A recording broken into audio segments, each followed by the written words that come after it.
गौतम बुद्ध रोज अपने शिष्यों को उपदेश देते थे। बुद्ध की ज्ञान की बातें सुनने काफी लोग आते थे। एक व्यक्ति गौतम बुद्ध का प्रवचन सुनने रोज नियम से आता था और उनकी सारी बातें सुनता था। बुद्ध अपने प्रवचनों में क्रोध, अहंकार, लोभ, शत्रुता छोड़ने की बात कहते थे। बुद्ध के प्रवचनों का सार यही था कि इन बुरी बातों को छोड़े बिना जीवन में शांति नहीं मिल सकती है। एक दिन उस व्यक्ति ने गौतम बुद्ध से कहा कि तथागत, मैं रोज नियम से आपके प्रवचन सुन रहा हूँ, लेकिन मुझे कोई लाभ नहीं मिल रहा है। आपकी सारी बातें सच है, लेकिन मेरे जीवन में इनसे कोई बदलाव नहीं आ रहा है। बुद्ध ने उस व्यक्ति से पूछा कि तुम कहाँ रहते हो? उसने जवाब दिया कि मैं काशी में रहता हूँ। बुद्ध ने पूछा, ये जगह यहाँ से कितनी दूर है? उस व्यक्ति ने जगह की दूरी बताई।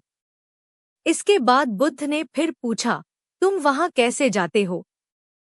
व्यक्ति ने बताया कि कभी घोड़े पर, कभी बैलगाड़ी पर बैठकर जाता हूँ। बुद्ध ने फिर पूछा कि तुम्हें वहाँ पहुँचने में कितना समय लगता है? व्यक्ति ने पहुँचने का समय भी बता दिया। इसके बाद बुद्ध ने अंतिम प्रश्न पूछा कि क्या तुम यहाँ बैठे बैठे ही काशी पहुँच सकते हो? इस प्रश्न के जवाब में व्यक्ति ने कहा कि गुरुजी, ये कैसे संभव है? इसके लिए तो चलना पड़ेगा, तभी मैं वहाँ पहुँच सकता हूँ। बुद्ध बोले कि बिना चले तुम अपने लक्ष्य तक नहीं पहुँच सकते। ठीक उसी तरह जब तक हम अच्छी बातों का पालन नहीं करेंगे, उनको अपने जीवन हिस्सा नहीं बनाएंगे, उन पर चलेंगे नहीं, तब तक हम पर प्रवचनों का कोई असर नहीं होगा। सिर्फ अच्छी बातें सुनने से हमारा जीवन नहीं बदलता है। हमें प्रवचन को समझना होगा और उन्हें अपने जीवन में अपनाना होगा। व्यक्ति को बुद्ध की बातें समझ आ गई और उस दिन के बाद उसने भी बुद्ध के बताए मार्ग पर चलना शुरू कर दिया।